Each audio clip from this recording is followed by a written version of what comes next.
बच्चों आइए आज के इस पीरियड में लेक्चर्स में आज हम सीखने वाले हैं अलजेब्रा ऑफ स्टेटमेंट या जिसे कहा जाता है rules of logic. Rules of logic algebra of statement जो भी कहे मैथमेटिकल लॉजिक का एक इम्पॉर्टेंट टॉपिक है। अब इस टॉपिक में हमें क्या करना है, इस टॉपिक में हमें 10 से 12 तो नहीं लेकिन 10 लगभग 9-10 रूल्स हमें सीखना है। ये जो रूल्स है ये रूल्स हमें स्टेटमेंट पैटर्न को सॉल्व करने के लिए, लेफ्ट साइड से राइट साइड निकालने के लिए कहिए या राइट साइड से लेफ्ट साइड निकालने के लिए, सर्किट डायग्राम को सिंपलीफाई करने के लिए, इसके बाद वाला जो टॉपिक हम सीखने वाले हैं उनमें ये रूल्स ऑफ लॉजिक या अलजेब्रा ऑफ स्टेटमेंट्स हमें यूज करना पड़ता है। तो ये जो रूल्स ऑफ स्टेटमेंट्स है या अलजेब्रा ऑफ लॉजिक है, इसमें कौन से रूल्स आते हैं एक बार मैं आपको बता देता हूँ। इसमें रूल्स आते हैं, देखिए लगभग 10 से 12 रूल्स इसमें, 10 12 तो नहीं फिर से कहूँगा 10 रूल्स आपको इसमें सीखने मिलेंगे। रूल्स कौन से ये रहे आपके सामने। इतने रूल्स हमें सीखना है। कौन से रूल्स है? Idempotent law, commutative law, associative law, distributive law, De Morgan's law, identity law, complement law, absorption law, conditional law and biconditional law. ये जितने भी 10 से 12 रूल्स है, इसमें 10 रूल्स लेफ्ट साइड से राइट साइड से लेफ्ट साइड कैसे निकाली जाती है और इसको ध्यान में कैसे रखना है, इसी कौन सी ट्रिक्स है इसको ध्यान में रखने के लिए ये आज हम इस टॉपिक में सीखने वाले हैं।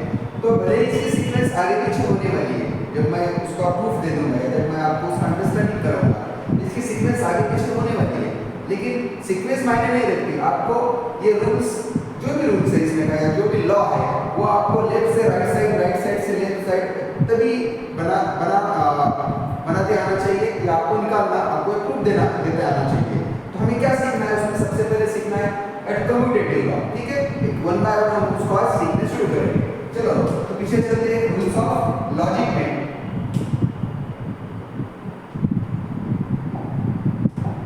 क्या है पहले रूल्स का नाम? Commutative law.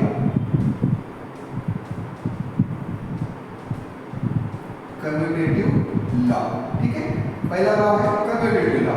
What is mean by commutative law? किसे कहा जाता है कम्यूटेटिव लॉ?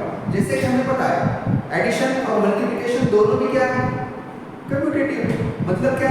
10 + 20 30 और 20 + 30 10 + 20 क्या पूछ रहा हूँ इज इक्वल्स टू 20 + 10। दोनों का आंसर क्या आएगा? एक ही आएगा। मल्टीप्लिकेशन में भी आता है 200 आएगा। समझ में आता है? इसी को कहा जाता है कम्यूटेटिव लॉ। मतलब जिसे हम क्रम निरपेक्षता कहेंगे हिंदी में। अगर उसका एक लैंग्वेज हिंदी लैंग्वेज में उसका मीनिंग हमें सीखना है तो उसे क्या कहेंगे हम? क्रम निरपेक्षता कहेंगे। मतलब यहाँ पे फर्स्ट कौन है 10, सेकंड कौन है 20, यहाँ पे फर्स्ट 20 सेकंड 10। तो सीक्वेंस कोई मायने नहीं रखती, फर्स्ट कौन है सेकंड कौन है, उसका जो आंसर आएगा वो सेम आएगा, उसे हम कहेंगे कम्यूटेटिव लॉ। तो यही कम्यूटेटिव लॉ हम अलजेब्रा ऑफ स्टेटमेंट में मतलब P और Q ये कंपोनेंट स्टेटमेंट यूज कर कैसे यूज कर सकते हैं फॉर कंजंक्शन एंड डिसजंक्शन। तो देखेंगे number 1 P conjunction Q is equivalent to Q conjunction P और P disjunction Q is equivalent to Q disjunction P। First law finish. क्या नाम है उसका? Commutative law for conjunction and disjunction. P और Q की value आप मनचाही रख लो, किसी की ट्रू रख लो, किसी की फॉल्स रख लो, लेकिन एक स्टेटमेंट में एक ही वैल्यू रख लो। वैल्यू चेंज करके देखो left side is equals to right side आना चाहिए, तो इसे हम बोलेंगे कम्यूटेटिव लॉ। जैसे कि मैं आपको इसके अंडरस्टैंडिंग कराऊंगा P conjunction Q is equals to Q conjunction P। Q conjunction P, P की वैल्यू क्या रखूं? ट्रू ले लिया, यहां पर मेरे को ट्रू रखना पड़ेगा। Q की वैल्यू क्या रखूं? फॉल्स, यहां पर मेरे को फॉल्स रखना पड़ेगा। यहां पर कंजंक्शन है, यहां पर कंजंक्शन है। Clear?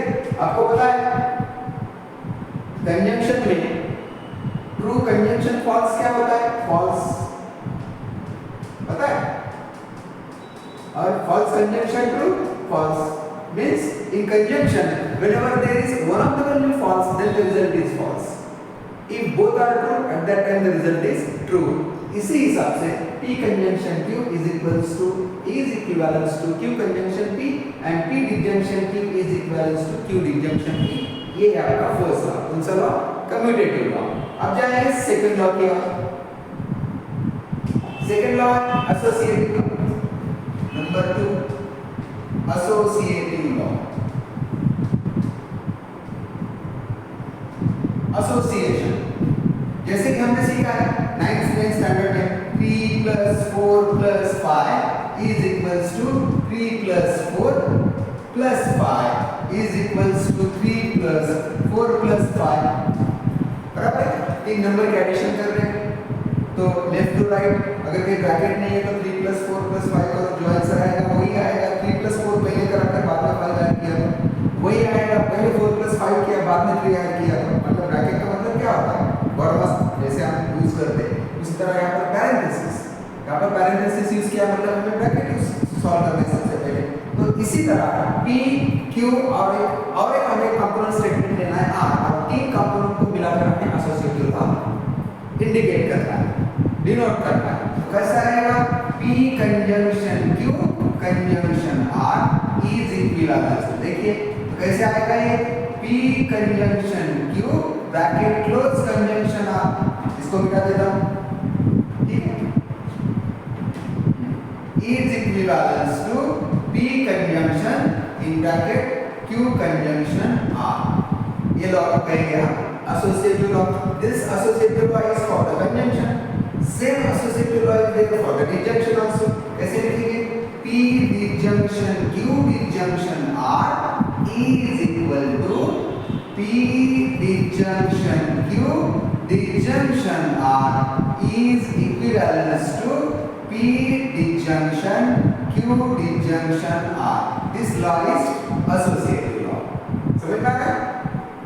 Associative law for conjunction and associative law for disjunction. कितने लॉ हो गए? दो। पता है कैसे ध्यान में रखना, समझ में आ गया? एग्जांपल के with the help of example समझ में आ रहा है। अब अगला लॉ हम सीखने जा रहे हैं नंबर 3, डिस्ट्रीब्यूटिव लॉ। चलो ये लॉ हमने 9th स्टैंडर्ड में इसका नाम तो सुना ही होगा, distributive law. What is mean by distributive law देखेंगे। चलो मान लो कोई नंबर के एग्जांपल से इसको समझ के लेते हैं। मान लो मेरे पास 2-3 नंबर है, 2 into in bracket 3 + 4, कोई भी नंबर उठा लो कोई फर्क नहीं पड़ता है। 3 + 4 की एडिशन है, मल्टीप्लाई ब्रैकेट के आउटसाइड क्या है? 2 है। हम इसको कैसे सॉल्व करेंगे? Bye multiplication method. 2 से इसको मल्टीप्लाई किया, 2 से इसको मल्टीप्लाई किया तो क्या आया? 2 into 3 फर्स्ट ब्रैकेट में, ओके, 2 into 3 प्लस ऐसे लिखेंगे ना इसको, 2 into 3 प्लस 2 into 4। आपका ऑब्जर्वेशन क्या है? आप देखिए बाहर जो मल्टीप्लिकेशन का साइन है वो दोनों ब्रैकेट के अंदर चला गया ना, और जो अंदर प्लस वाला साइन था वो दोनों ब्रैकेट के दरमियान आकर बैठ गया। तो सेम सिचुएशन यहाँ पर रहेगी। क्या रहेगी यहाँ पर? देखिए P, नीचे लिख देता हूं,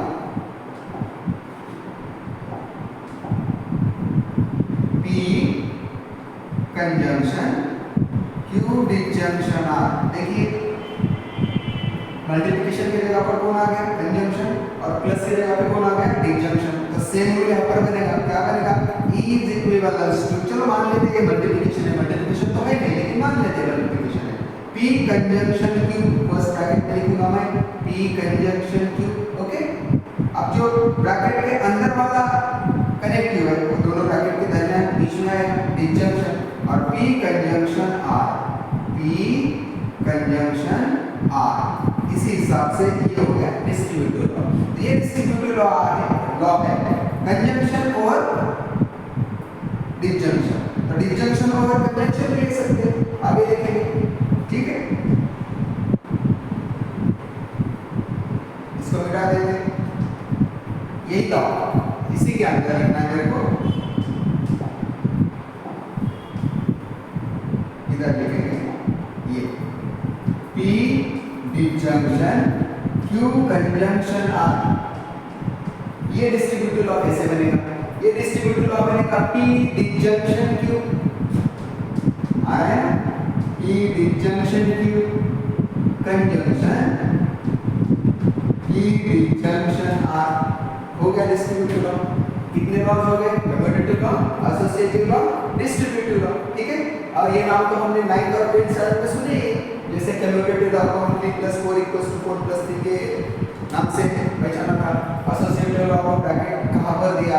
addition, subtraction, more than 2 signs अगर लॉ का एडिशन सब्ट्रैक्शन दो नंबर की और ब्रैकेट के बाहर कोई मल्टीप्लिकेशन में साइन है नंबर है तो उसका उसके ऊपर मल्टीप्लिकेशन से एडिशन सब्ट्रैक्शन से कैसे सॉल्व करना है इसको हमने डिस्ट्रीब्यूटिव लॉ बोला। तो अब इसके आगे जाएंगे हम तीन लॉस के बाद आगे जाएंगे हम 4 नंबर कॉम्प्लीमेंट लॉ। सबसे इजी नाम में मतलब है इसका कॉम्प्लीमेंट लॉ। क्या होता है complement law? Complement means what? Plus का कॉम्प्लीमेंट माइनस, माइनस का कॉम्प्लीमेंट प्लस, बराबर। उसी तरह एक स्टेटमेंट P है तो उसका कॉम्प्लीमेंट निगेशन P। तो कॉम्प्लीमेंट लॉ आता है एक स्टेटमेंट और उसका अपोजिट कंपोनेंट स्टेटमेंट, उसको हम लिखेंगे P conjunction negation P equivalence to P disjunction negation P equivalence to. देखेंगे क्या आता है। अब आप सभी को पता है अगर इसकी वैल्यू ट्रू रहेगी तो उसका जो निगेशन यहाँ पर आपको दिख रहा है निगेशन P उसकी वैल्यू फॉल्स रहेगी। तो ट्रू कंजंक्शन फॉल्स हमेशा क्या आता है? फॉल्स। तो मैं यहाँ पर लिखूंगा फॉल्स। ये हो गया कॉम्प्लीमेंट। इसकी वैल्यू आपको क्या लगता है? सही पहचाना। इसकी वैल्यू आएगी ट्रू। कैसे आएगी? True disjunction false. अगर ये ट्रू है तो ये फॉल्स रहेगा और ये फॉल्स है तो ये ट्रू रहेगा। और डिसजंक्शन में if one of the result is true then the result is true.